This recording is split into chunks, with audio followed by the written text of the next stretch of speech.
technology has been moving in a way that nothing else people have ever known.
Greetings, Special Centurions, and welcome, YouTube warriors, to Herald, the interactive period drama.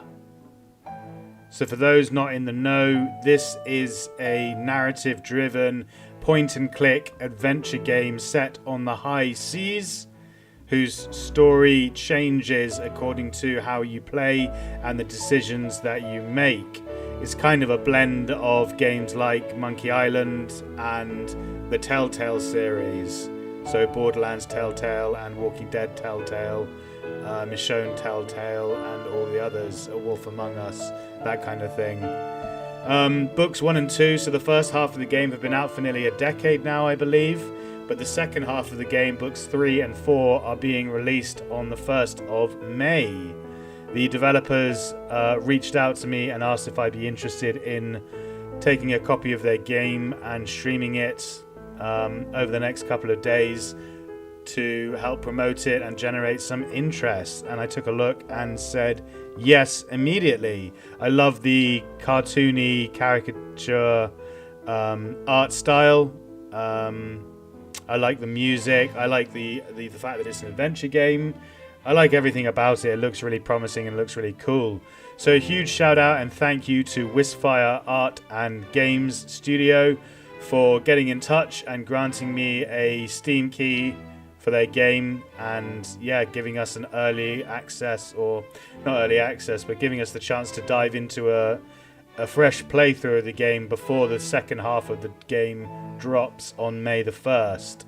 So we're going to be diving in here in just a few minutes and starting a brand new blind playthrough of Herald. I haven't researched anything, so I don't know how any of the characters or decisions that we make are going to impact the game. That's the best way to play these games, in my opinion, and I couldn't be more excited to be doing so. Just before we get started, though, I do want to give a quick thank you and another shout out as well to all of the regular viewers and subscribers of the channel. Guys, thank you for your continued support. It really, really does mean the world to me that the channel does continue to grow and become more popular as time goes on. I never imagined in my wildest dreams that we'd hit almost 2,000 subscribers, but we are here sitting at 1.75 and gaining more by the day. So thank you ever so much for all of the comments, all of the likes, and thank you to everyone who has subscribed and smashed that notification bell. It really helps deal with the YouTube algorithm, and it really helps my morale and makes you doing all these videos and making all this content worthwhile. So yeah, big shout out and thank you to you guys. Now, that being said, the disclaimer taken care of and out of the way, I suggest we all dive into a brand new game of Herald. We're going to be completing books 1 and 2 in the next couple of days, and then going straight into books 3 and 4, which had never before seen content. So let's see what this game has to offer. New game, empty slot. So yeah, as you can see, books 1, 2, 3 and 4. No one's played 3 or 4 yet. Book 1, Ire and Irreverence. Seems like a good title. Let's go with that.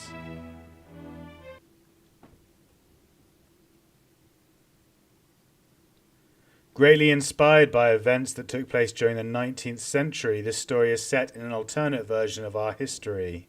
Of something history. I think it's at our history. Wispfire presents. No sense of sound. No smell of air. Breathless.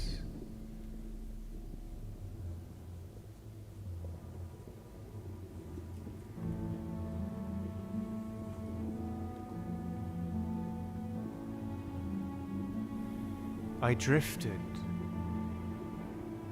among faceless shapes, without a clear distinction of form. Son, you about to drown. Blinded.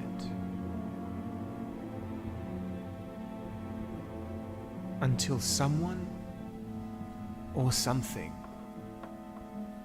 made me soar.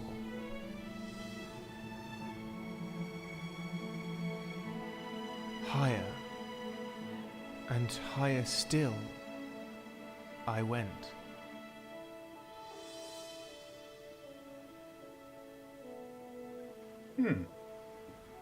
Interesting start. So he's what? A shipwrecked vagabond who was picked up out of the water, potentially? That is all I can remember. Who knows? Let's find out.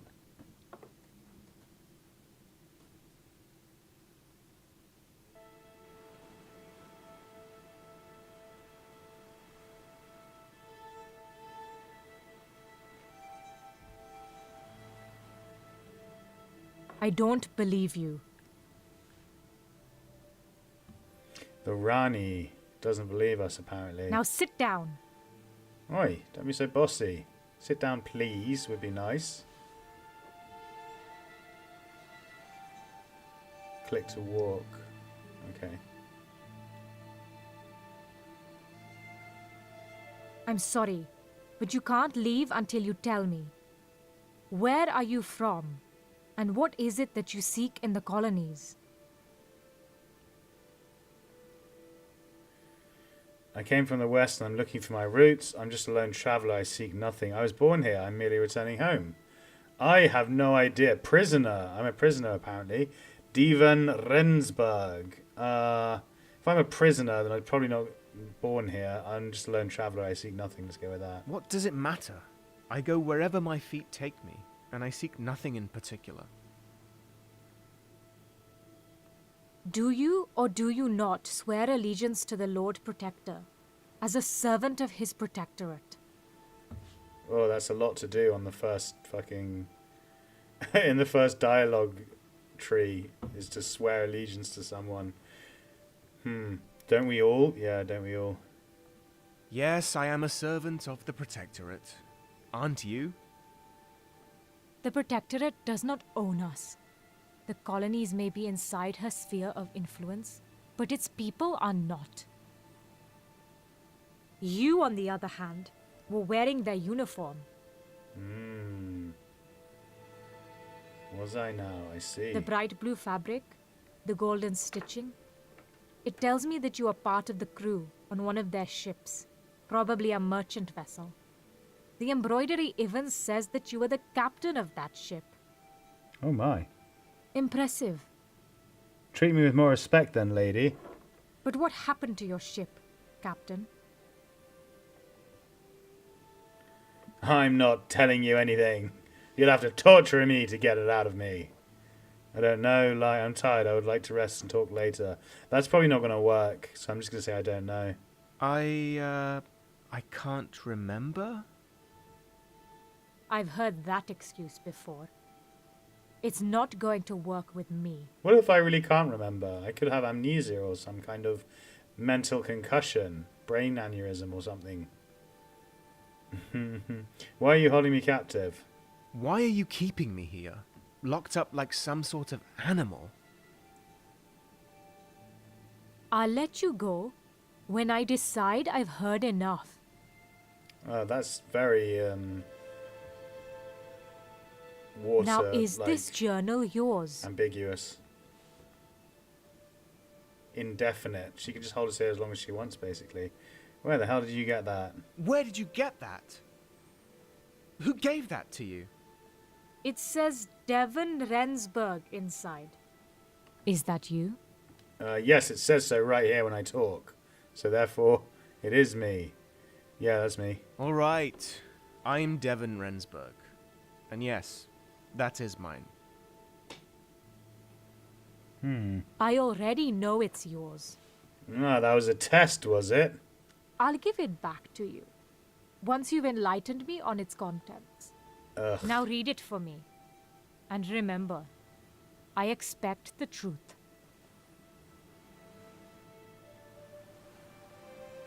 Again, where are you from? And what is it that you seek in the colonies? I don't know, lady. I've only just started playing. I needed an adventure, a new thrill to keep me going. Fine. I'll give you the long version. It's not like I have any choice. I come from the West, born here in the colonies, but raised in the capital of the Protectorate's homeland. A dull and depressing city, full of stuck-up people with terrible customs. Nothing thrilling ever happened there. So I decided to leave that place, in search of adventure. I had heard about someone in the harbor recruiting men for a merchant ship sailing to the east. It was a standard trading mission along the Indigo route. I had never worked on a ship before, but enlisting in the merchant navy was the only way for me to acquire passage across the sea. So that's what I did. The recruiter, Aaron Ludlow was his name, took me in a rowing boat out of the harbor. And there she was, his lordship's vessel, Herald.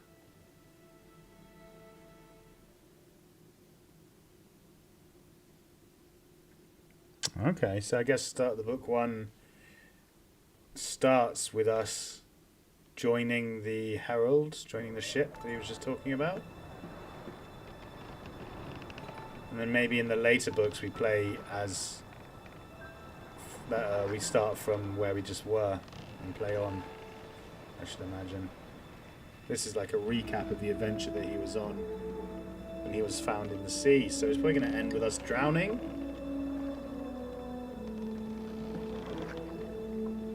Or being cast over into the salty brine. My God, Ludlow, have you read this? No, sir, I haven't. Your people seem to be causing a lot of unrest in the colonies lately. My people? You racist fuckhead. My people? Yeah, Sir? exactly. Well, you know. You know. I don't know, Yeah, sir. make it difficult for him. Make it as awkward as you can. The indigo farmers, they claim the trade does not benefit them enough. They accuse the Lord Protector of abuse of power and demand fairer wages. Fair enough. Good for them. The local regent has yet to respond, but I fear he will cave into the pressure. Is that why we have the politician on board? Yes. Senator Morton is the regent's brother-in-law, and he's going to help him with the complex politics of this affair. He's also accompanying the regent's daughter safely back to the colonies. Remember to treat both of them with respect. Sir. Is there anything else you brought from shore? Well, apart from the new recruit, a letter, sir, addressed to Senator Morton. Well, what are you waiting for? Give it to me.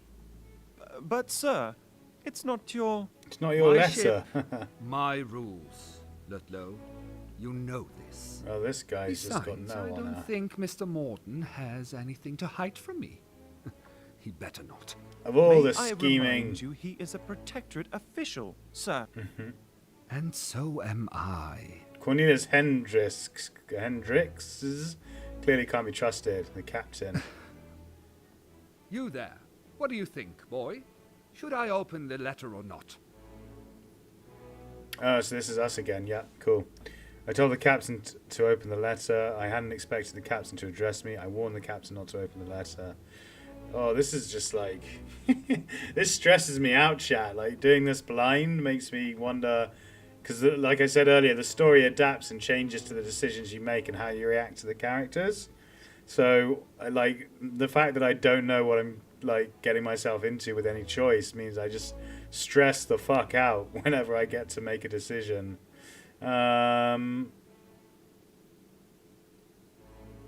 Let's go with neutral. I hadn't expected the captain to address me. Me? Sorry, sir, I didn't... This is Devon, sir, the new recruit that I picked up in the harbor. Says he wants to work as a sailor aboard the Herald. We unlocked some kind of sketch, but I didn't see the name of it. I missed it. I was too busy reading the subtitles. I told the captain my name was Devon Rensburg. Yeah. Devon Rensburg, sir. Pleased to meet you, Captain. Captain Cornelius Hendricks. Nice to have you aboard the Herald. Rensburg.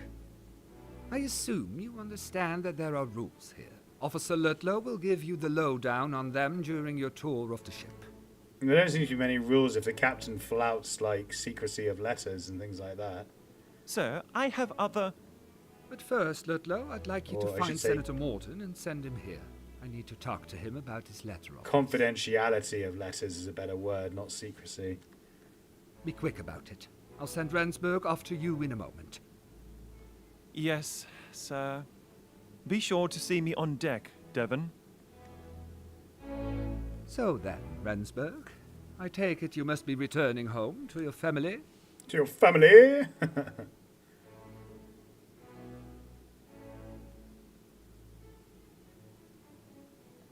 I'm a protectorate citizen. My home is in the capital. But it's time that I see my country of birth, and hopefully find out who the people were that gave me up for adoption. I know my father is a protectorian, and my mother is originally from the colonies. It won't be easy to find them. That's why I'm writing everything that might help me with my search down in my journal. Yes. Yes, I see. Well, you should look at my globe then, Rensburg. As you see, the colonies are very big. You should write it in your journal. Well, off you go to your tour of the ship. Have a nice evening. How deep and philosophical. The colonies are very big. Gotcha. Loud and clear. Never would have guessed. You can click to inspect objects that are highlighted when you select them with the cursor. Try this on the globe. Ah, I see, okay. So can I do anything else with anything else? It's just the globe. Looks like it's just the globe. There was a globe in the room. The ornate rooster on top stretched his wings out over the world, as if protecting it. You'll get a notification every time Devon has new information to his journal. Ah, okay. Click anywhere to continue. Move your cursor to the top of the screen to make the journal appear and click to open it. I see, okay. This is Devon's journal, where he collects all the information he finds during his journey aboard the Herald. Task. After Captain Hendricks had welcomed me aboard the Herald, I was to follow Officer Ludlow for a tour of the ship before going to bed. Inventory, I was not carrying any items. Okay. The journal has 4 sections. You can switch between them using the tabs on the right side. Devon has just added something to the encyclopedia section. The encyclopedia contains background information about the world of Herald. Try to find all the entries by exploring the ship. Devon Rensburg. Okay, I am Devon Rensburg, and this journal is mine. I was born in the Eastern Colonies, adopted by a family of merchants, and raised in the Protectorate. I always wanted to meet my biological parents, so I left my home to find them. Oh, okay. How'd you get back? Like that? Yeah. Captain Cornelius Hendricks. Hendricks was the captain of the HLV Herald, and he believed it to be of the utmost importance that he knew everything that happened aboard his ship. Born in Amsterdam as the son of a craftsman, he was an avid collector of exotic weaponry and kept an impressive assortment of weapons in a display cabinet inside his cabin. Good to know where we can find weapons if we need them. Second Officer Aaron Ludlow. Aaron Ludlow had recruited me in the capital and was my closest thing to a friend aboard the Herald. Is he your friend, or is he a goody two-shoes lapdog who will turn you in and betray you at a moment's notice, I wonder? Lord Protector Godin. The Lord Protector is the elected ruler of the Protectorate. After the fall of the monarchy, the liberator Oliver Cromwell became the first to take on the title. The current and 34th Lord Protector, Jean-Benoit Godin, is the only Frenchman to have ever held the office.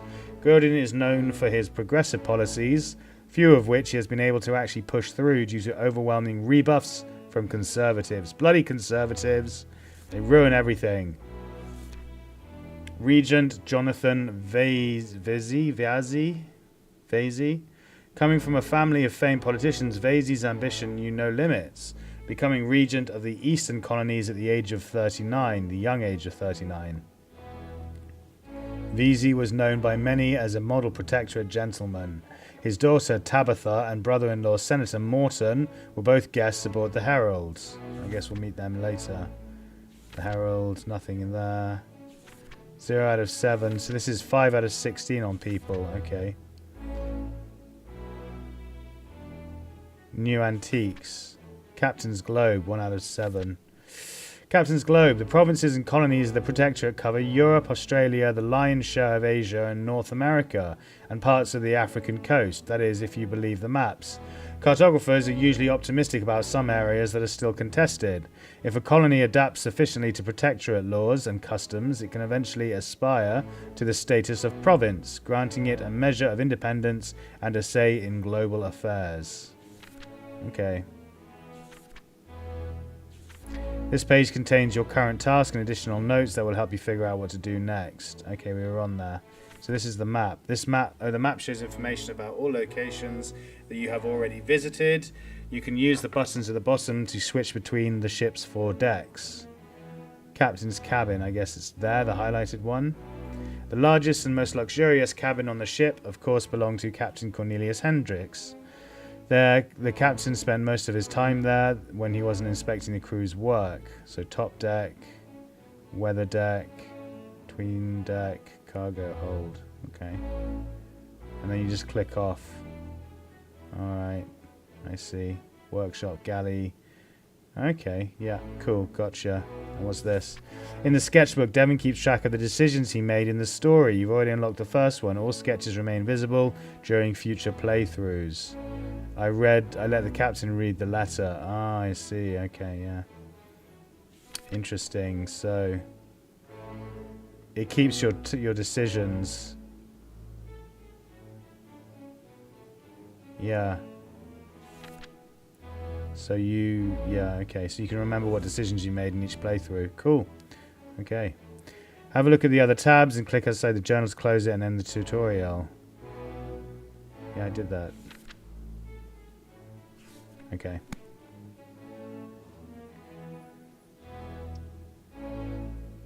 Looking at the display cabinet, I wondered what his collection of exotic and antique weapons said about the captain's character. Probably that he's an exotic and antique weapon collector. New entry added to the encyclopedia. Oh, I see. Let's just look. The captain's cabin was one of the few places on the ship with a heater. The crew didn't have such luxuries at all. That is a luxury. My. Go to the poop deck. Yep. Nothing else to do here. Let's go poop on the deck.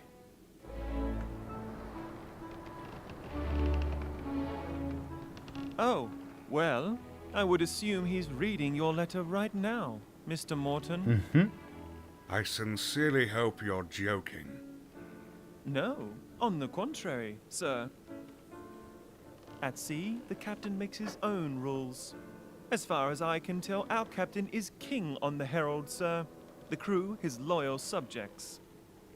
Officer, there are several reasons why the people got rid of the king back in the day. Yeah, respect. This Preach, is Louis. precisely the sort of thing that led us to abolish the monarchy.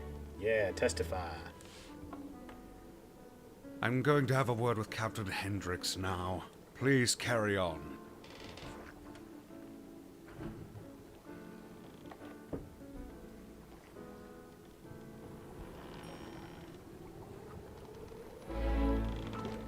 New entry added to the encyclopedia.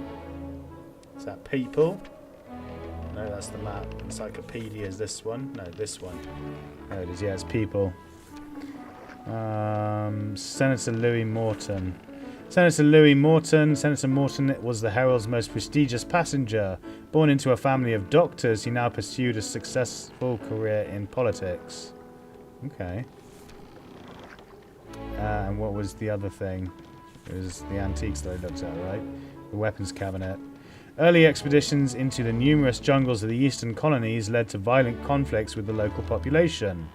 Many officers were furious to read reports of their well-trained and supplied soldiers losing to half-naked cannibals. It would seem that the misty jungles favoured those with nimble hands and sharp blades over those with tight uniforms and heavy weaponry. Threatening to burn the entire jungle, officials from both sides opted instead to settle their disputes by exchanging precious gifts like engraved swords and guns. Cool. Okay. I can see where this game's going already. Ooh, what's this? Talk to Imad Shaban. Alright, let's go do that. Not one, but two large ornate compasses stood on the poop deck near the ship's wheel. Protectorate design seems to favour perfect symmetry.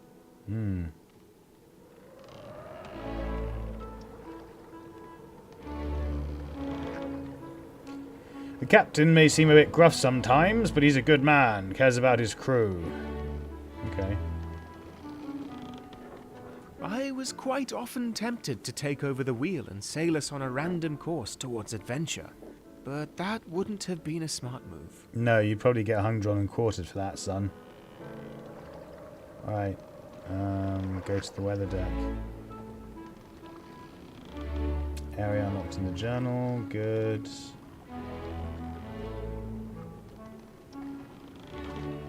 So many lines and ropes that were going literally everywhere. Literally I still everywhere. can't There's 4 of comprehend them. How most 5 sailors of I them. met on the Herald knew the function and name of all of them. Probably because they've been trained properly, whereas you're a new recruit. So, yeah. That would probably be it. Talk to Arthur Foss. Will you miss it? The capital, I mean. I like the music. The bilge pump on the weather deck was used every day. Even in good weather, some water tends to end up below decks. Ah, the bilge pump, eh? That, Devon, was Senator Louis Morton. Okay, what's your point? Did you see the look on his face when I told him the captain opened his letter? Pure agony. Oh, what a riot! I thought that what Ludlow had done was inappropriate. Okay. Remain silent. I was amused by what happened. Yeah, let's get some news. Let's It befriend would be this guy. fun if we could see what's happening inside the captain's quarters right now. It would be, wouldn't it? Mhm.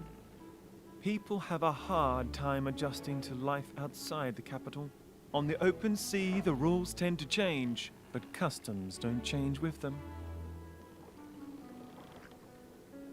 Mr. Morton is a prime example of that, and you will probably experience the same. The trick, though, is to accept change. It's something that people like Morton will never understand.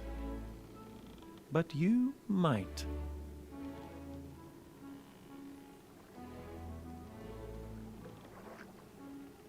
I confirmed that I wanted to change. I wondered why Ludlow thought I could accept change. I protested that I didn't like change either. I wondered why Ludlow thought I could accept change. What makes you believe I will? There's a reason I picked you from the lot. I rarely choose anybody who's Rarely? unfit for a life at sea. Now for your tour. Welcome aboard His Lordship's vessel, Herald.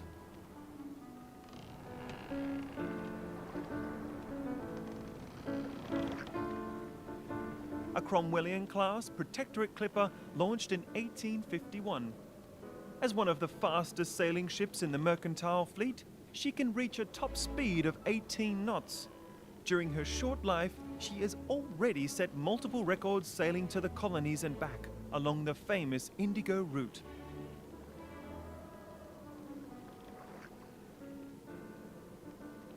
I wanted to know how fast 18 knots was. Probably not good to give away how little you know about sailing right at the start.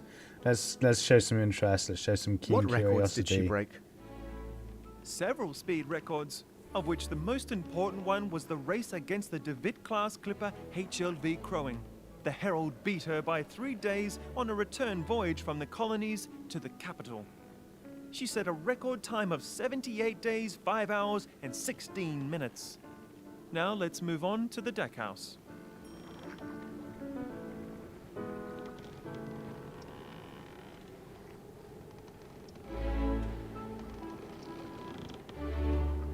As strapping as sailors come, even they can't lift most cargo without the use of a dolly winch. Oh, that's what it is. A dolly winch.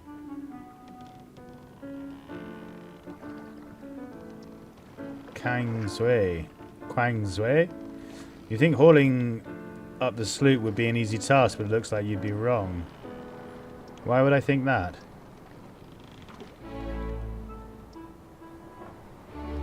The Cromwellian-class ship type is named after one of the Protectorate's founding fathers, Oliver Cromwell.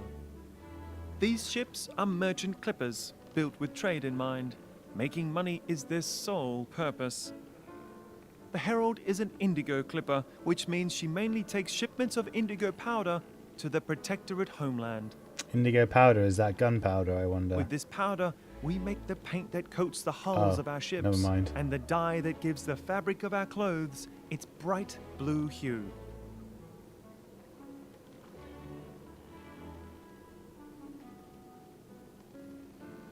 Yeah, it's asking I about the don't really importance get of the it. trade. Why is blue paint so important?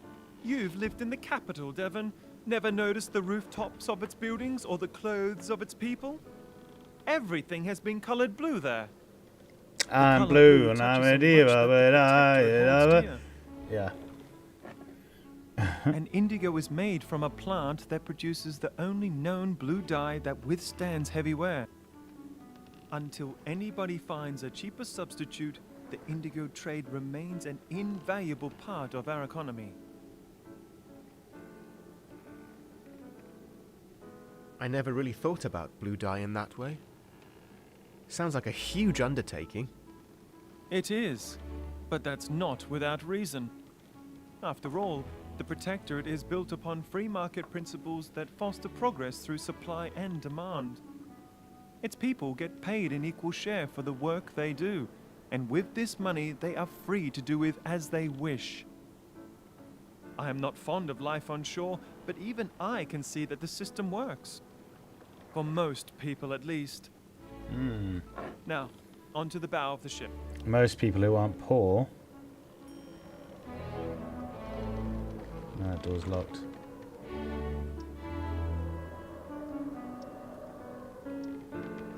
Mayor, to try to heave a bit more evenly, Daniel. Matthew Perrault. Daniel Barras. I'm trying. What's this guy doing? Ready when you are. Just like hiding above. What is he doing? I don't know. The lifeboats of the he's trying Herald to had a see if it's capacity level, of I 12 guess. persons per boat. This was just enough to carry all the crew and passengers that were currently on board.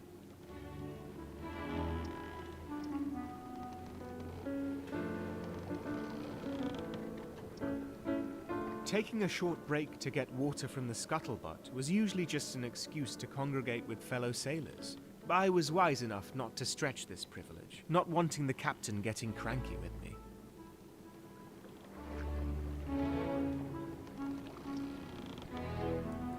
Life on a ship isn't too hard if you know how to live it. Is that a bottle of beer he's got? Bottle of booze. Hjalmar Olsson. I can see my house from up here. Okay. There was one particular corner on the main deck where the captain couldn't see you from the poop or front deck. Littered with boxes, barrels and sacks, it provided cover for those in a bit of a lazy mood. Interesting. We are standing on the weather deck right now, where you will work every day ensuring the safe passage to the colonies. You will be tasked with tying the knots, reefing the sails, and swabbing the decks. There will be no talking to first-class passengers, no idling around the ship at night, no begging, no fighting, no stealing, and most of all, don't get caught trespassing. He didn't say don't trespass, he said don't get caught trespassing. Now that sounds like a lot for you to worry about, right? Oh, and one final thing, no buggery. We don't take kindly to anal felchers around here. Told Ludlow it seemed to be a hard work. I felt intimidated, so I said nothing. I didn't think it would be a problem, yeah. I'll manage. I'll manage. I don't That's like what buggery I myself thought. either. Don't worry, it'll get tedious soon enough. Yeah, it's much like buggery. Keep in mind that the dining saloon in the deckhouse is only for first-class passengers and officers during this trip. This was a special request by Senator Morton, so please steer clear from the saloon if you want to keep out of trouble. What a snob. Anyone without a blue coat should just use the service stairs through this door here. Now, is there anything in particular you would like to know? Where can I get a blue coat from? Yeah. What if I wanted a blue coat? Where do I get one? That's not a suspicious question. You'll have to earn one. Oh? The captain is an honest man. He'll reward hard work. Ah, okay. But don't expect him to promote you anytime soon. It took me years before I earned mine. Now just go through this door, past the officers' cabins, and you'll find the service stairs on your right-hand side. Down those stairs, you'll find the crew's quarters and your bed. That concludes the tour, Devon. I hope you enjoyed it. Not really. It was boring, but whatever. I will have to stay out here. I'm on watch tonight. The bosun will wake you up tomorrow morning to prepare you for the day. Good night. Good night. After the tour, Ludlow sent me through the door and downstairs to find my bed. But I don't want to. Cabin boy. And take this thing back. But Ian, it's a gift. I don't need it. I don't need any of this ice. Oh dear, something broke. I'm... Get out. I didn't mean to get out.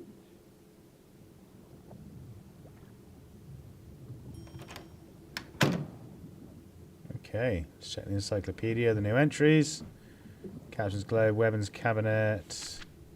Everyday people as well. Cabin boy Ian Douglas is new. Cabin boy Ian Douglas. The young cabin boy Ian was the pupil of Officer Brunswick. Arrogant and pubescent, Ian was not popular among the crew. Yeah, fair enough. He's at that age.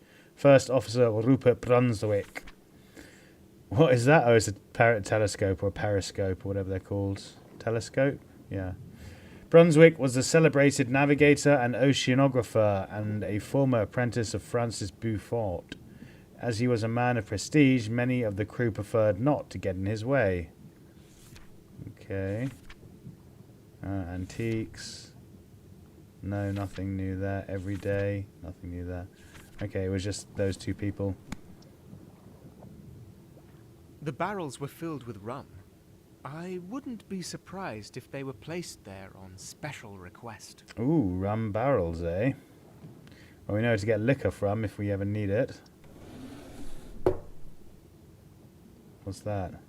I was quite surprised to find a flag in the drawer. I'm sure it would not have pleased the Lord Protector to see our symbol of power tucked away in a nightstand. Grab it. Pick it up. I was quite surprised No, to... can't. Okay. I wondered if everything was all right inside. Knock on the door. Go away, Ian. I'm not Ian. I'm If you want to Rupert. apologise Not for the Rupert. public, then now Bruns. is What's his not the name? right time.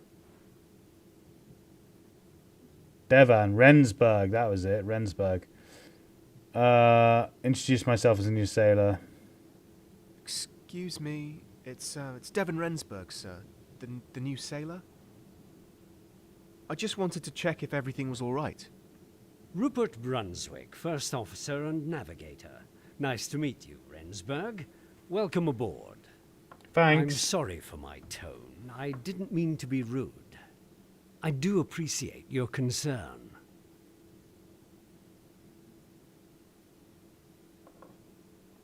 I didn't mean to intrude, sir. I was merely concerned. Thank you. I'm fine now. But let me give you some expert advice, dear boy. Be careful whom you trust on board. Yeah, does that trust include you? Some people might not be worthy of your friendship. Keeping to yourself will save you from disappointment. Okay. Now, off to bed. It's very late. Interesting. So even the first officer is like, no one around here is trustworthy. All a bunch of backstabbing shitheads.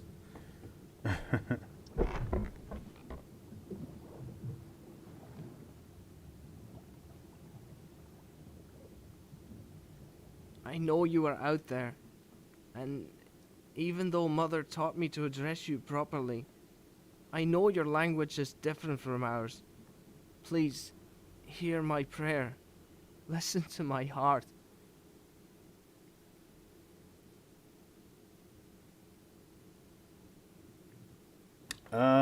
Let's listen in. Let's eavesdrop on his prayers. No, that's creepy. Let's just announce our presence.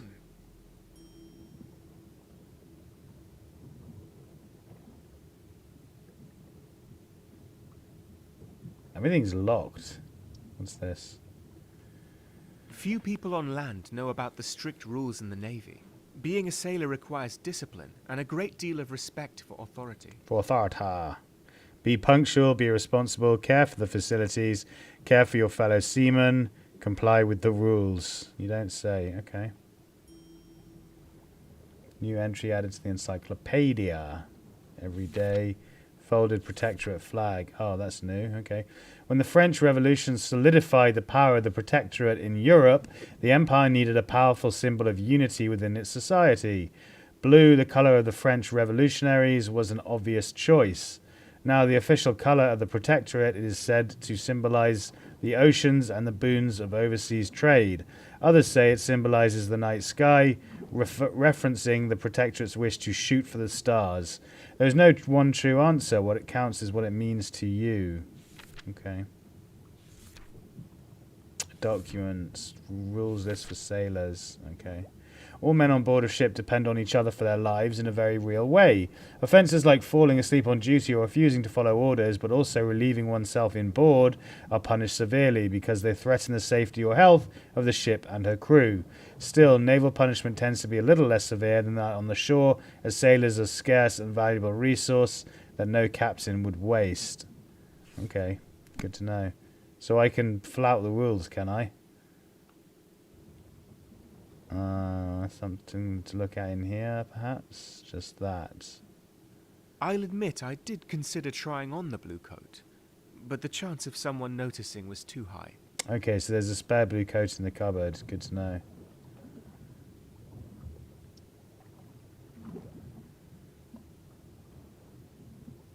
Boxes, big and small, were everywhere on the Herald. I wondered what was inside the one on the table, but I didn't dare to open it. Deck of cards. The playing cards, strewn everywhere, seemed to indicate that the sailors liked to play games. I preferred to write in my journal, rather than occupying myself with such silly things. Such silly things like friendship and socializing. I prefer to write in my journal. On the table stood an open bottle of wine, and there it remained for the rest of the voyage. Maybe I should have taken it to the galley to be used as vinegar.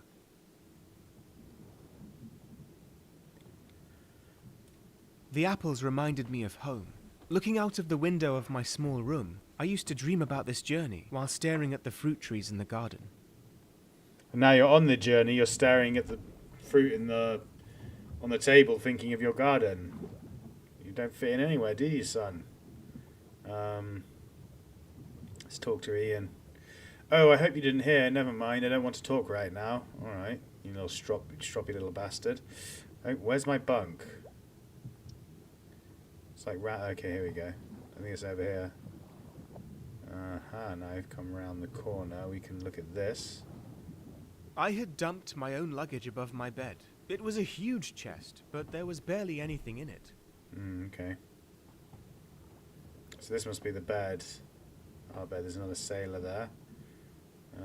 We can't grab anything else, so let's just go to bed. It was getting late. I had to go to bed. Let's call it a night.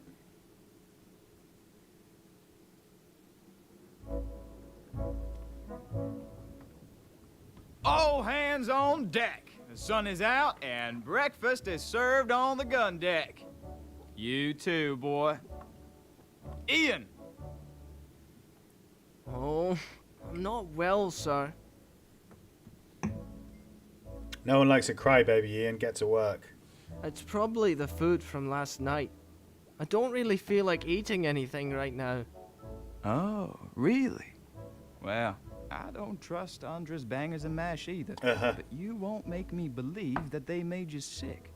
That would be way too convenient for you. I'm not lying, Caleb.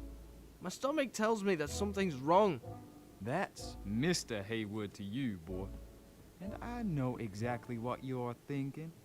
You heard that Ludlow was sick this morning, so you're trying to blame it on the food. How?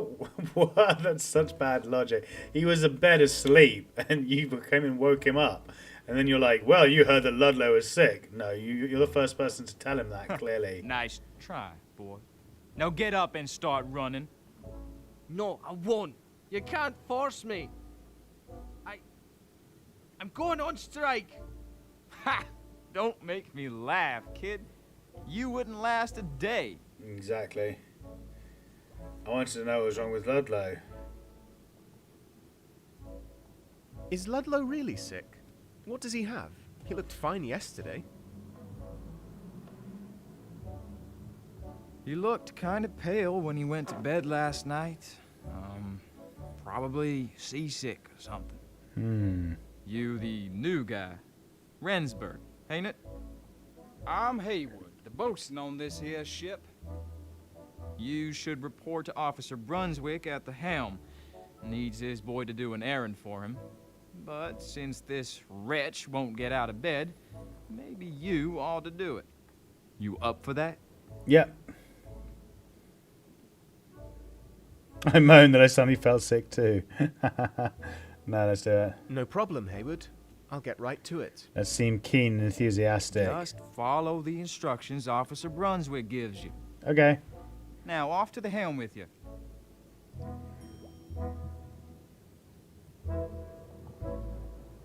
Journal and encyclopedia.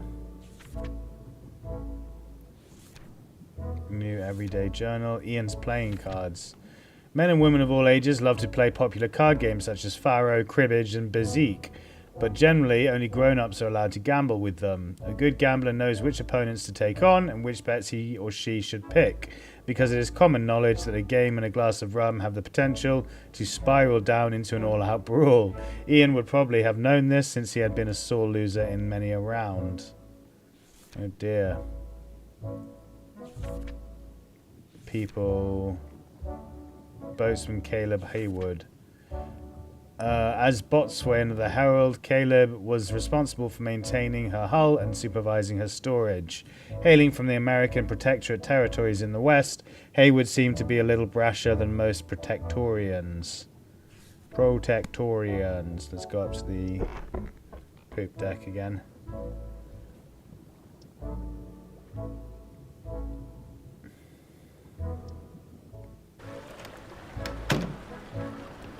What are you doing lounging around in that corner, son? I was up late getting the sloop in and then up again long before sunrise. Can't recommend it. Yikes. You should take some rest when you can. There's no shame in that. Is that why you're both hiding in the rest shame corner?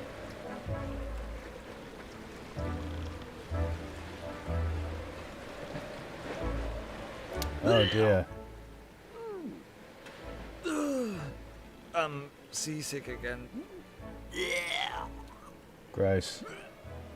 Will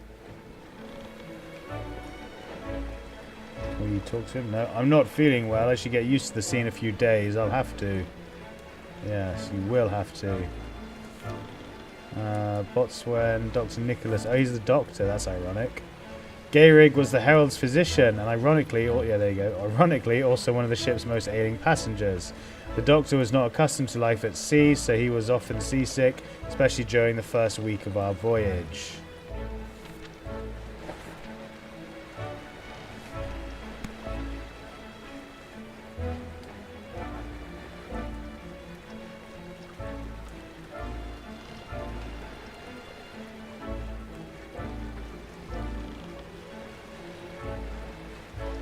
Sylvian Perrault. I hope whatever Officer Ludlow has is not contagious. Yeah, me too. Oh wait, there's a chef down there. Oh, too late. Let's go and talk to the chef quickly. Undra Albertine. Captain Hendricks and Officer Brunswick are both up here if you're looking for them. Yep, I'm looking to report in for my duties. Do I have a big duty to clean, or... I don't need Lots of small duties to take care of. Southwest by west for most of the day, and then turn west by 15 degrees around sunset.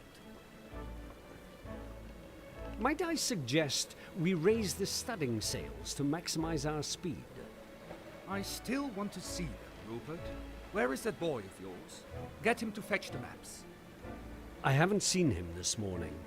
It's possible that he's still... Ah, good morning, Rensburg. Nice to see you up and running. Yeah, I came for my duty. Rupert, have you made the acquaintance of Devon Rensburg yet? He's our new sailor. Yes. We already met last night. Good morning, Rensburg. Morning. Good. Now, Rensburg, Hi. have you by any chance seen a boy named Ian this morning? Yes. Ian, yes. He told the captain that Ian was feeling sick. I complained about Ian's whining. I informed the captain that Ian was on strike. Oh, let's get Ian into trouble. Haha, little shit. No, let's tell him he was feeling sick. He is ill, Captain. Not feeling well at all, he said. So I'm taking his place for today. You're the whipping boy. When is that boy going to step up his game, Rupert? He's your student. Discipline him, or I will. I like disciplining young boys. I agree that the boy deserved a beating. I talked about the other people who were sick that day. I told the captain Ian seemed unhappy about something. Let's go with the other people that were sick. I heard that more of the crew are sick today. It could very well be that they're all sick for the same reason. Nonsense. The boy is weak. He needs to be dealt with swiftly, lest he never become a man. What pish posh. I agree that Ian might be a bit weak, frail even. But a man with his gentleness is something the world might benefit from one day. Some say you're soft, officer. But I appreciate your honesty. There is no denying that it has got you quite far in life. Please, just leave the boy for a day. I'm sure Rensburg will do fine in his stead. Right, Rensburg? Thanks for the vote of confidence. I shall do fine. I'll do my best, sir. What should I do first? The captain would like to see my maps. Since Ian's not here, I'd like you to fetch them for me. My map of the European coast should be somewhere in my desk. I'll tell you a secret. I keep a spare key to my cabin in the picture in the officer's hallway. Ah, so you're already like getting secrets. Secrets and lies, chat.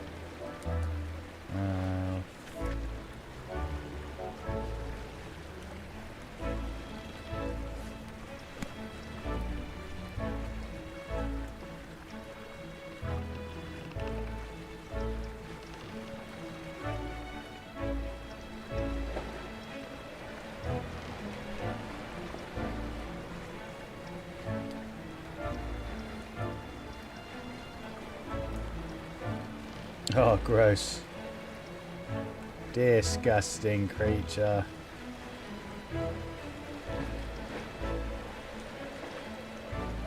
All day long you could hear the chickens cackle.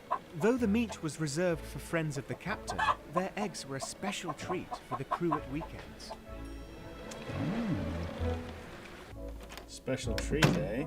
Right, there should be a vase somewhere around here. There it is.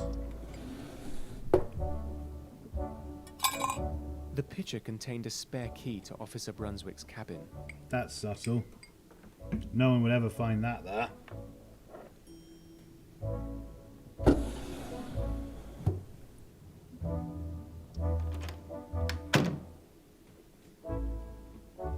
Now let's steal everything that isn't nailed down and get away, make a hasty exit. A painting of the night sky was hanging on the wall.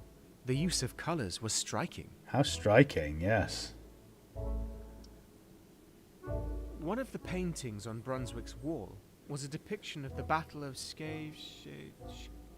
the final battle of the Anglo-Dutch War.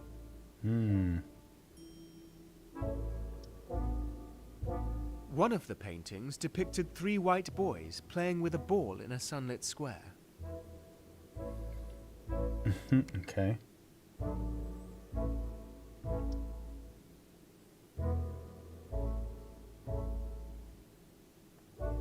On the top shelf stood a portrait of a stern-looking man.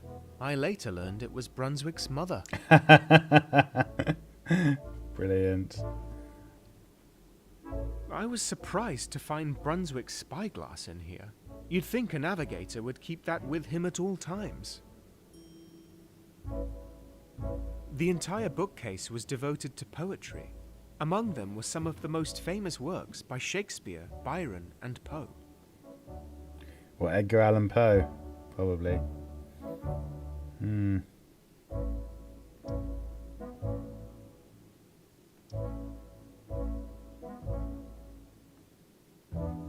I got the sudden urge to write something obscene in one of Brunswick's books.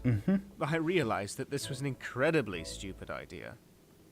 Yes, incredibly stupid, seeing as you're the only one who is actually gaining access to his private quarters. A small collection of astronomy books betrayed Brunswick's fascination with the celestial bodies. Maybe this was the secret to his success as a navigator. What, judging the stars and gauging the stars? My God, what a secret. Looking through the Merchant Navy's handbook, I discovered that officers are usually allowed to carry guns, but other members of the crew are not. A beautiful brass sextant was sitting on Brunswick's writing slope. I recall a teacher telling me how this complex device works, but I'll be damned if I can remember. On the writing slope lay a detailed map of the African coast, the sea full of lines, markings, and notes I didn't understand.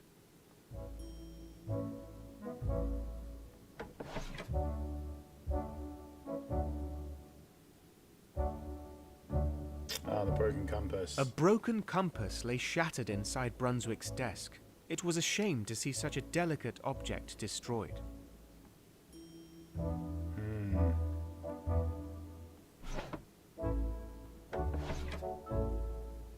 And there's the maps. I found Brunswick's maps of the European coast inside the drawer of his desk. Right, that's where he told you they were.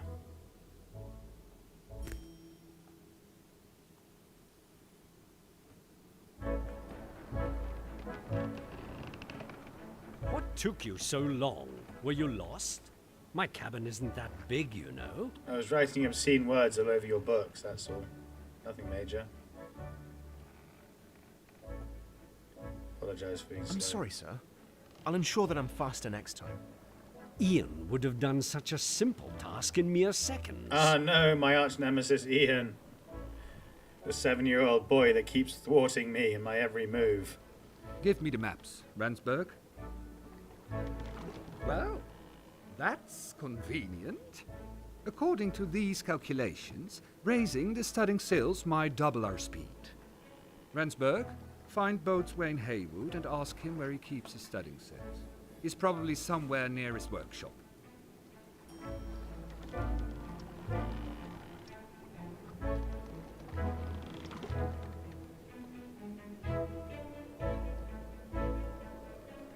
Look, Uncle! Water, imagine how big the world must be. Double-clicked. Tabitha. Yes, dear.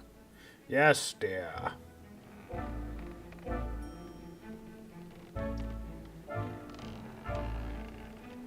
Did I ask you something, sailor? No, get back to work then.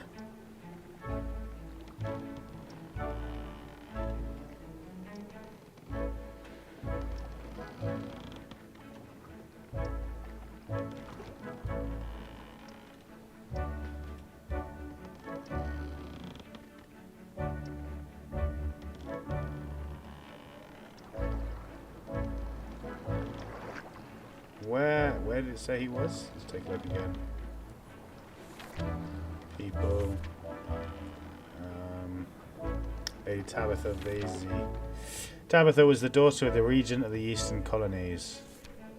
Boatswain Caleb. So that's who we're looking for. We're looking for Boatswain Caleb. Where is he? No. On the deck. Team deck. I can't remember where I'm supposed to go. Wait, let's check the diary journal again. It should tell me in the tasks. Yeah, there it is. Oh, we got a load of new stuff in the encyclopedia. Wow. The Herald. Chicken coops. The best way to keep meat from spoiling is by keeping it alive. Most ships carry livestock on long voyages and fodder for them to eat until they end up on the crew's dinner plates. While a good way to ensure an occasional meal of fresh meat is also results in This also results in a perhaps unexpected risk, that of the crew adopting their future food as pets. Therefore, the poultry keeper is changed regularly lest he grows too fond of his charges. Makes sense, I guess. Or you just give the job to a psychopath who likes killing animals, and then you're sorted, basically. Brunswick Sea Chart. The infamous Indigo route was first discovered by the Kingdom of Portugal and was kept tight-lipped, secret by the Royalists for over 100 years. When the Protectorate learned how the free peoples were deprived of the riches of the East, this resulted in the Great Revolution. Royalists were forced to surrender to Protectorate forces after a century of war. With the Protectorate conquest of the Iberian Peninsula, the Royalists fled to their overseas territories in the Americas, now known as the Catholic Kingdoms.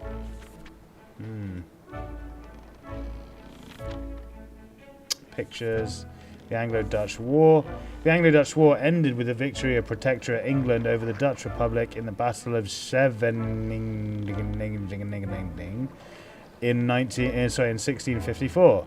However, the Protectorate had exhausted itself so much that it could not keep control over the North Sea for long. Consequently, Lord Protector Oliver Cromwell proposed the Dutch a union of nations against the Royalist South. The alliance marked the start of a crusade that purged most noble houses from continental Europe.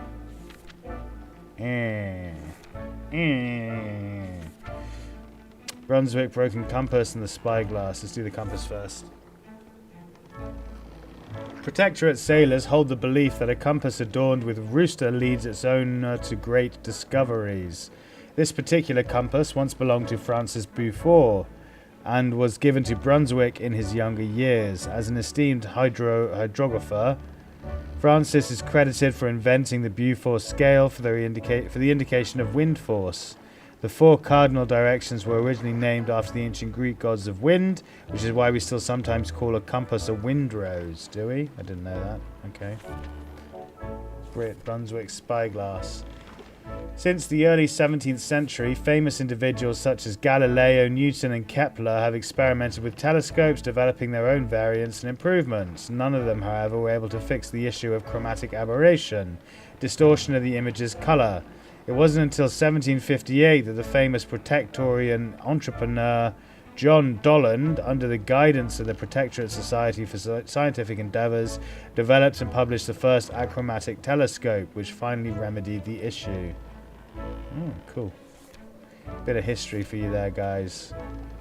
Okay, so where are we supposed to find this guy? Asked to go to Boatswain's workshop. Okay, let's check the map. Top deck. Poop deck. Forecastle. No. Weather deck. Brunswick's cabin. Is that where we're going? Brunswick's? No, that's where you just went. Okay. Tween deck, maybe.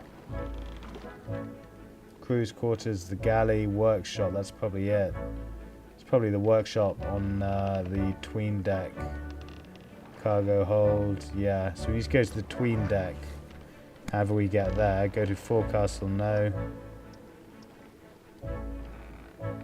No, I don't want to go to the forecastle. I wanted to go to the door underneath the forecastle. So walk around here, please, and let me change the camera angle. Thank you. Okay, so it's not down here. It's probably down... Maybe it's this way? Let's check over here. Ooh, this is new. New area. The announcement was torn in two. Someone didn't agree. It has been agreed that from this day onwards, the 5th of April 1857, no person in the HLV Herald's crew, including officers, shall be allowed to carry firearms in order to maintain a relaxed and civilized atmosphere on board. This announcement, or pronouncement, overrules the guidelines found in the Merchant Navy's handbook. If circumstances should call for the carrying of firearms, as judged by me, Captain C. Hendricks, weapons shall be distributed. Captain Cornelius Hendricks, First Officer Rupert Brunswick. Oh dear, someone didn't like the idea that they couldn't take guns anymore.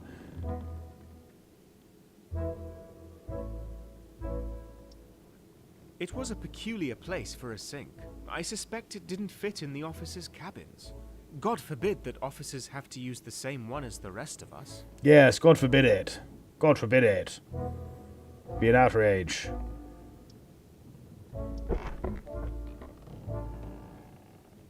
Is this it? Cruise quarters? Should we go through here? I think this is it. Yeah. You again? Well, how does your new job suit you, huh?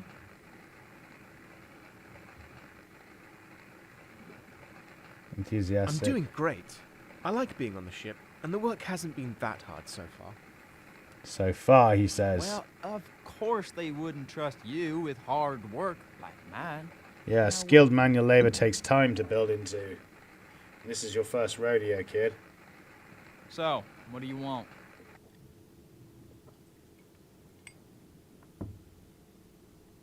I'm here to collect a set of sails called studding sails. They say you keep them here somewhere. Ah, so you're the official errand boy now, Yep, huh? that's me. Well, it just so happens I need something done. No, the captain needs the studding sails. Don't send me off on another peon's errand.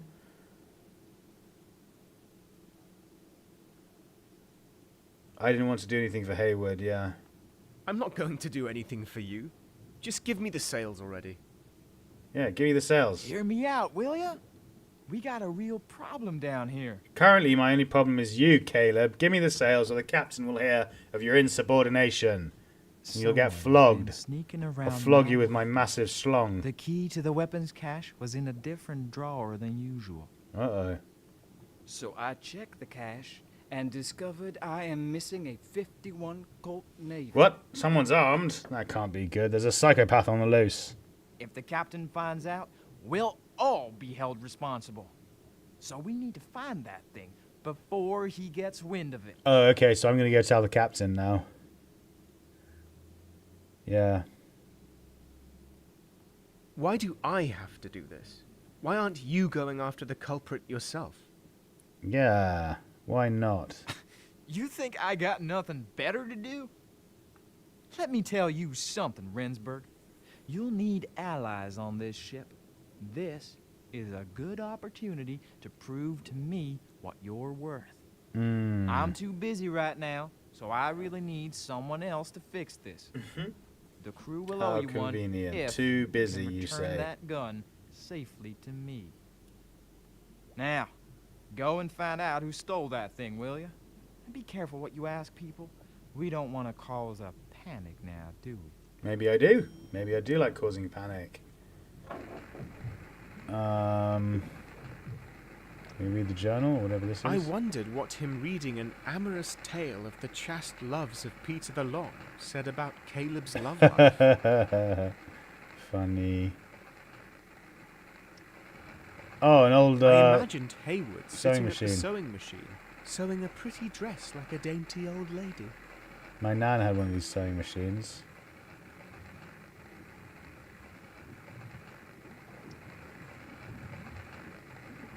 Wow. Give me fuel, give me fire, give me that which I desire. Alright, I'll do. So there's fuel in that drawer. What's in this drawer? You could expect to find something as random as a drawer full of door handles from time to time. It was a workshop, after all. Okay, it's a drawer full of door handles. Good to know. A saw chat.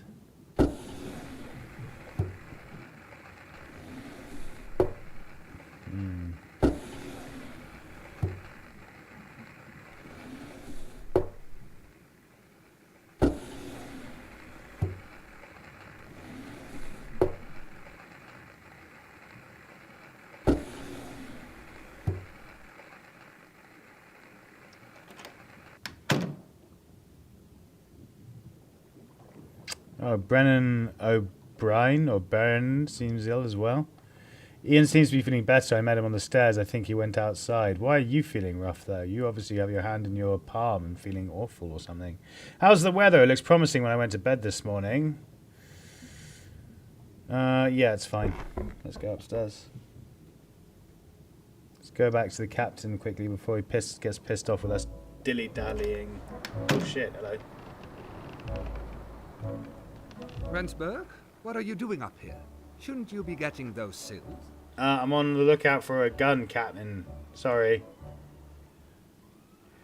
I said the boatswain wanted me to find a missing gun first. No, we can't tell the captain. I made up a story. We know the guns policy because we read the notes, so we're going to say we're going to make up the story. Learning to know more about the guns It's a bit on board. embarrassing, sir. But I wanted to tell you that, I'm afraid of What? pirates. That is a terrible story, son. I've read the stories of what they do to sailors like us. That's an awful story to make up. How do the crew protect themselves from such scoundrels? Oh, okay, You've maybe been not that bad scaring then. yourself with children's literature, Rensburg. Piracy has been dead for What? Piracy isn't even dead in our era, modern Though I have to age. be honest, I met a pirate once. Not very scary, just a foolish robber who thought he could earn easy money by killing people. Yeah, they often do think that. Such savagery. Such savagery is awful. But you should hurry up now and get those studding sails from the boatswain. Yes, yes, get out of my face then.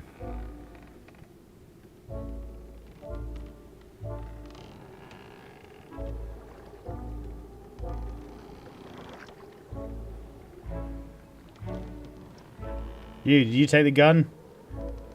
This is my third voyage on the Herald. I know every nook and cranny of the ship. But what's this? This is a bell. On the foremast, near the deck house, hung an ornate bronze bell. As much as I hated it when its sharp sound pierced my ears, I was happy when it told me my watch was over. Yeah, it must have been so boring being stuck on the watch. Sylvain's? Yeah, Sylvain may be missing a hand, but that doesn't make him any less handsome. Oh, God. Oh, God. Enough with the puns, chat.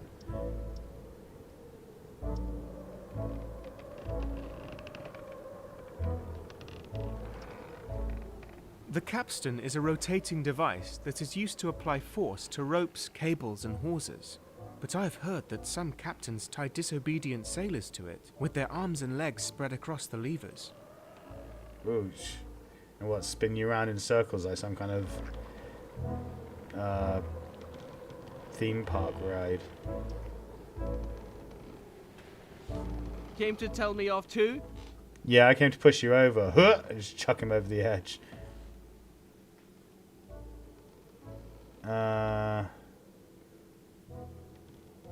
How are you feeling now, Ian? Fine. Just let me be, will ya? I just needed some fresh air. Don't take that toe with me, boy. Don't you know I'm your superior? I'll see if I can help him in any way. I don't know what's going on, but I sense you need help. Is there anything I could do for you? We'll start grooming the child to get him on our side. Stop with the fake concerns. Who are you anyway? Damn it, he stole through our ploy, chat. The boy's smarter than us. We're doomed. Did Brunswick send you to talk me around? No.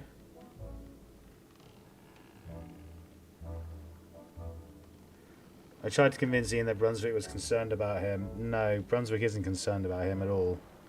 And the kid knows it. Show some respect. I asked about Ian's fight with Brunswick. Yeah, do it. I'm Devon Rensburg. I'm new. Why are you introducing yourself now? What? Last night, when I entered the forecastle, I heard two people fighting. It was you and Officer Brunswick. You and Officer Brunswick. What was going on in there, Ian? You murdered him, didn't you? It was you. You did it. Confess you did it now. Things will be easier for you if you tell me the truth. He is everywhere I go. Around every corner and in every room. I'm sick of the man. His presence alone drives me completely insane.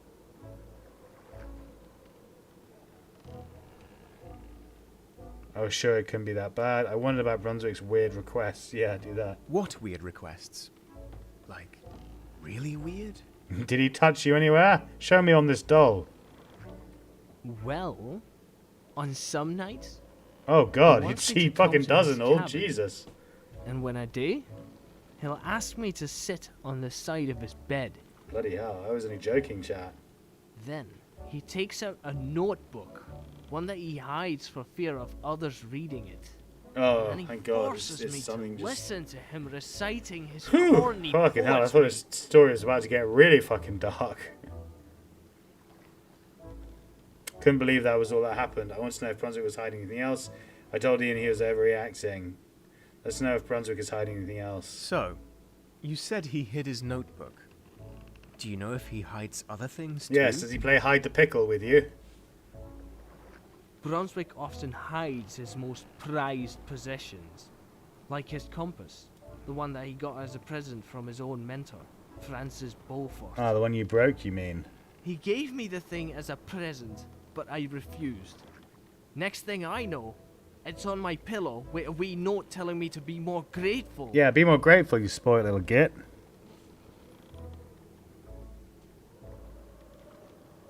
Ask Ian if Brunswick has a gun, yeah. Do you know if he has a gun, Ian? One that he keeps hidden, perhaps? A gun? I'm not sure. I don't trust Brunswick with anything anymore. Yeah, that's fair. You should go to his cabin and search his bookcase. If there's anything he's hiding, Okay. it'll be there. That's a tip-off. Interesting. Okay, so that's something we can do. We can go there now. Because we've got the key, and it's just here. Is he there, though? Are we going to walk into him and try and... No, okay, good. Look on his bookshelf, see if he's hiding something somewhere. Uh-huh, what's this? This A is loose wallboard was cleverly hidden behind a couple of books. Uh-huh.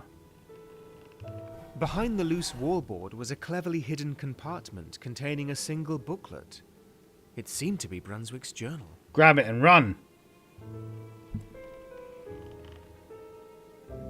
Brunswick seemed to like writing rather cheesy poetry. Oh god, what the fuck is this? Sit by me, boy, lend me your youthful ears, and let me share the wisdom of my years, for I shall tell you all that you will need, and hungry on my knowledge you will feed. I'll tell of hard times, storms, and times of rest, of seas and winds and shores in east and west, of how to set a course and chart the sea. Sit by me, boy, come sit here on my knee. Oh, cringe. More than cringe, fucking creep alert. It's sending a chill down my spine. This guy's some kind of weird fiddler. He likes to fiddle with boys, does he? Gross. Anyway. It was Officer Brunswick's journal. We're going to find out about all the boys he's been fiddling with in his journal.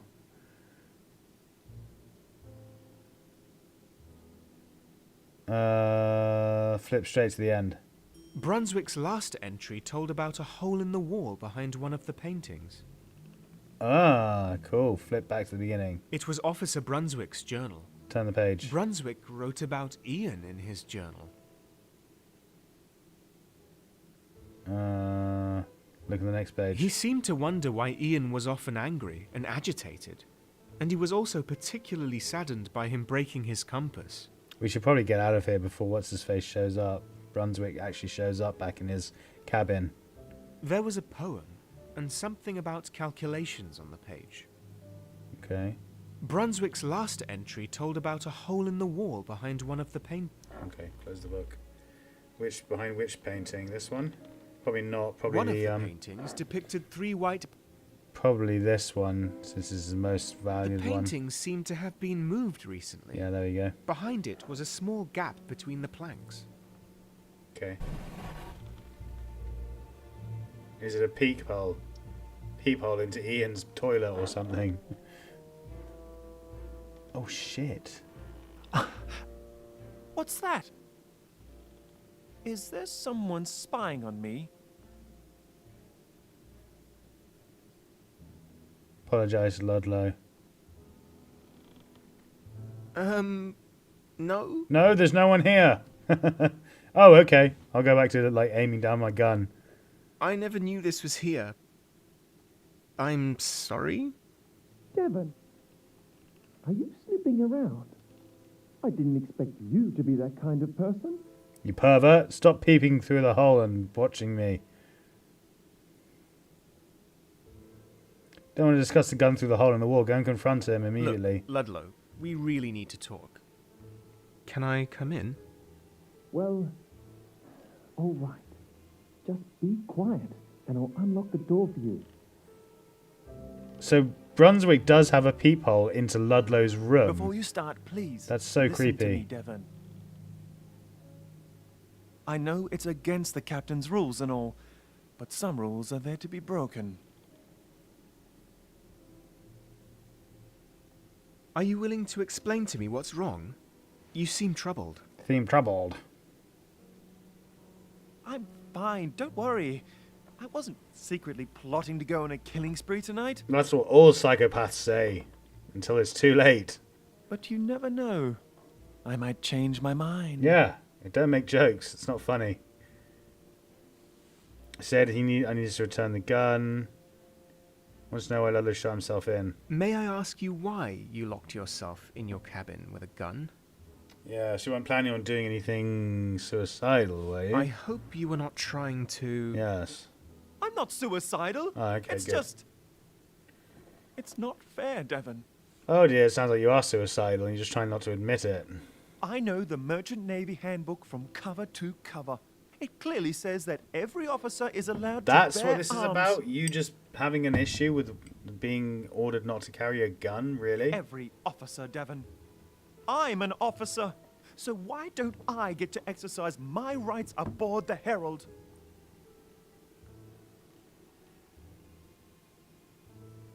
Why is a gun so important? Why is the right to carry a gun so important to you? Yeah. Forget the damn gun, Devon. It's not about that. Oh, I thought it was about the gun, because that's what we were discussing. I just want the captain to know that if Brunswick gives up his rights, it doesn't automatically mean that I'll give up mine as well. That's a really stupid stance to take with the captain. I'm always expected to do as the white man does. Oh god, bit of racism I'm coming in trusted there. to make my own decisions. Sometimes I feel like I'm an officer in nothing but name.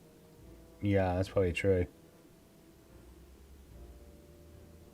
You gotta return it, buddy. You won't achieve any recognition by breaking the captain's rules. If an officer wants respect, he has to deserve it. Yeah, you gotta earn it, man. I won't tell anybody you took the gun, but only if you return it to the weapons cache. Yeah, and you said this wasn't about the gun either, so put it back. If you do, then do it now, before the shift changes and everyone wakes up. Ha! Caught you red-handed. Oh, Caleb found him. Good job, Rensburg.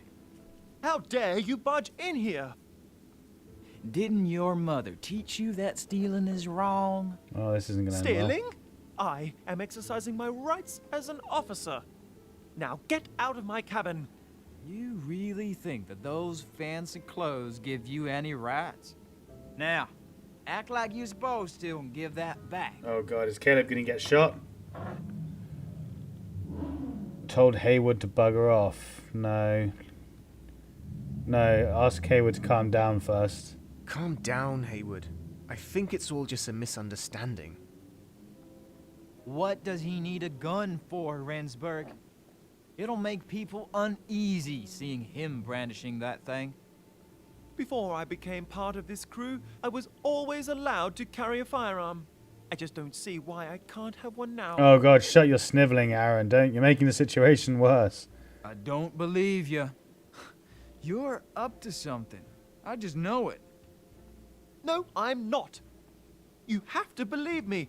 I just want to feel safe. Safe from what? Ain't there other ways to protect yourself? A real man can always count on his fists. On his fists. Well, I know my way with a knife, but I don't have anything other than the cutlery from the galley to work with. So if he gave you a knife, will you return the gun? You've been sneaking around in the galley too now, have you? The nerve. Yeah, there you go. Give him a knife. Maybe you could give him a knife, Haywood. It will please the captain if you get the gun back. And as far as I know, he hasn't said anything about knives. Yeah, and you were sharpening a knife in your workshop when we first walked in. Don't deny it. I know you've got a knife on you. Well, then he can come and get one himself. I don't care what you folk do, as long as it don't mess with the captain's orders. That is, if your highness complies. I guess I can agree to that. It's better than nothing. Good. That's settled. Huzzah! Negotiate a compromise. We did it, chat. You come with me, Rensburg. It's time we got those sails to the captain. Cool. Looks like we did it, chat, with no one dying. That is a success in my books. Normally someone gets shot when I try and negotiate a surrender or a compromise or whatever. A parley.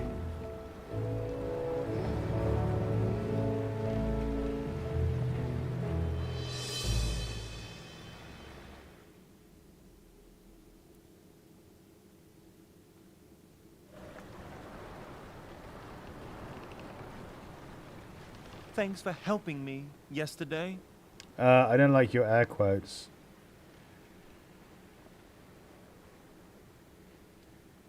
It was the only right thing to do. Yeah, fuckhead. If you say so. I am not someone to hold a grudge. Well, you clearly are. Why are you bringing it up and giving me so much attitude then? You know, I don't even need to have a weapon with me all the time. I can kill you with my bare hands. Oh, God. Just knowing that I can get it from my cabin whenever I want makes me feel safer. Oh, that's good, as long as you feel safer. Would you like one of Undra's butterscotch treats? They're the captain's favorite. Ask Ludlow if he stole those as well. Let's take one. Well, okay then. Those look too delicious to refuse. They're probably not. They're probably little They bombs of do, sugar don't and they? fat that give you the shits. But I've put it in my mouth already, so it's too late. Feel free to indulge yourself, Devon. That's probably why Ian was feeling sick. Why are you buttering me up? You trying to groom me like I was grooming Ian earlier? I do not like it. I'm suspicious of this. Yeah, why is Ludlow the only one calling me Devon? Everybody has been calling me Rensburg all the time. How come you're the only one that calls me Devon? I thought you'd never ask. I need allies, Devon.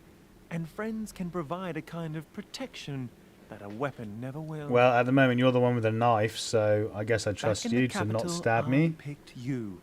And believe me, that wasn't without reason. Oh, don't tell me you're in love with me or some bullshit like that. Why do you need allies? I don't really understand. What do you need allies for? Yeah, what do you need allies for? The captain thinks I don't know. Or that's what I hope I've led him to believe. But I read his newspaper the moment I got my hands on it. Here, take a look. Oh dear. Their wages, which apparently they deem unreasonable, even going so far as accusing the Lord Protector of abuse of power. Until these excessive demands be met, the planters have ceased all work and many indigo plantations in the coastal regions stand empty. It is to be expected that a major portion, if not all, of the crops will go to waste if the strike persists. The loss of this indigo harvest, although it is but one of the eastern colonies' export products, will without a doubt mean a tremendous blow to our economy. Already indigo prices are rising sharply, and they will continue to rise until the indigo production finally resumes. Colony citizens are looking at Regent Jonathan Vesey for a solution, but at the time of these reports, the Regent had yet to formulate a response. Meanwhile, indigo clippers lie idly in colony harbours, vainly waiting for cargo, and many trade ships still in the Protectorate territory have been delayed until it becomes clear how long the situation will last. Captain Cullen of the Loyalty, currently moored in the capital harbour, thus responded when our correspondent asked about his opinion on the matter. It is simply of no use to sail out when we cannot be sure of a cargo to take back. I wholly agree with that. My crew is getting restless, however, and I am of a mind to change. Can I move this at all? No, it doesn't look like it. Okay. Without indigo to trade, the reason for our voyage has become a mystery to me. Oh, I see. So yeah, someone's been lying about what our destination is or what our objective is. I asked Ludlow what he was thinking, yeah. What are you thinking? Aye, what's going on in that scrupulous mind of yours? I'm worried, Devon. There seems to be more to the Herald than meets the eye. Oh dear, is there? We're getting embroiled in a secret plot. What's going on down there? Uh-oh. Is it pirates?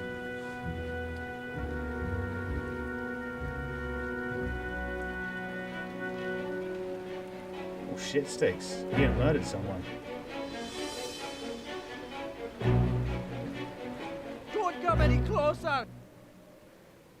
Oh, Ian stabbed Brunswick with Ludlow's knife. He fucking didn't all, jeez. I'll jump! Okay, no one cares. Off you go. Have fun. I will! Good luck, have fun! Just get away!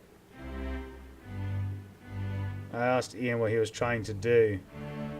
Wanted to know what happened, yeah. What happened? What did you do? What did you do? do? It was his hand that guided me. But now I need to finish it. I must. Dared Ian to jump. Jumping would surely kill him. If you jump, you will die. Bloody hell, he almost fell off there. I know that. I'm not as stupid as everyone thinks I am.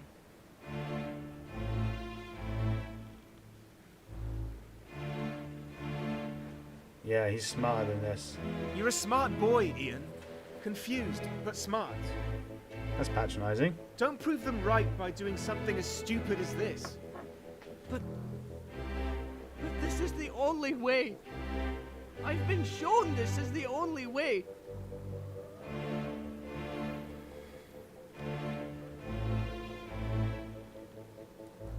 Killing yourself Jumping won't won't help. solve anything. Yeah. Killing yourself will only end your existence prematurely. You mean it's... Oh, Lord. What have I done? Gotcha, boy.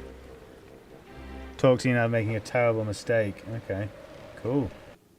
Bloody hell, what was that? Oh dear, this isn't good. I was the one who convinced him to keep the knife. I had saved Ian from making another mistake. But none of the crew cared for the cabin boy's fate.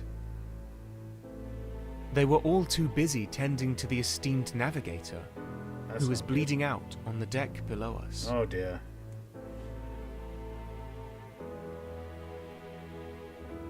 And I thought the knife was a good idea. Maybe I should have convinced him to put the gun back.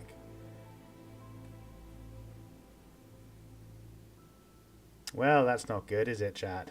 Off to a dubious start here.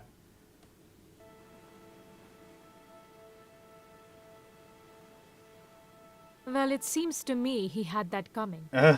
Yeah, well, because he was reading the boy poetry. What, Brunswick? Who? Officer Brunswick? Yes, Officer Brunswick. He was tormenting that boy. He should have known better. He should have acted like an adult. They're both troubled individuals. I'm not sure. I think they were both very troubled individuals. Few things suggest that it was more than misplaced kindness that led to distrust. An error of judgment. When somebody places his or her trust in your good judgment, you better not abuse that, or it will come back to you, Devon. In this case, Brunswick just went too far, even with all his good intentions. As a teacher and mentor, he should have known better. Is this important to you? Brunswick was a victim too, yeah. I think Brunswick did what he could. And in the end, he's the one that got attacked. Yeah. Look, Devon. When kings take pride in their rule over others, they often become tyrants. What the fuck does that have to do with anything? I've seen it happen myself. It's a sort of power that corrupts good men. Excuse me, Mary Rani. I'm sorry to disturb you, but there is something that demands your immediate attention. I'll be right down. Excuse me, Devon. Please wait here and do not move. Understood? Good. I didn't say that I understood or agreed to stay here and not move. Don't know why you took my silence to mean that, but sure, we'll take advantage of you leaving the room and loot everything that isn't nailed down, as we've been previously doing. As you do in every adventure game. I'm not staying still. Right, chat, I've been at work all day and I'm absolutely wiped, so I'm going to leave things there for now. I just wanted to make a start on this and get us introduced to the story and the characters and see where the game started. So we've done a good hour and 40 minutes. I'm going to leave things there. Oh, there's no save. I guess you just quit the menu and just continue later. But yeah, thank you all, everyone, for joining me today. I hugely appreciate everyone who has, and I hope you're enjoying the story and the show so far. I'll be back tomorrow in the early afternoon with another live stream for you all to check out. So stay tuned for that, and hopefully I'll see you all there. If not, I'll try and catch you in some other content I produce. I try and make content every single day now. So, Sal, wait till next time.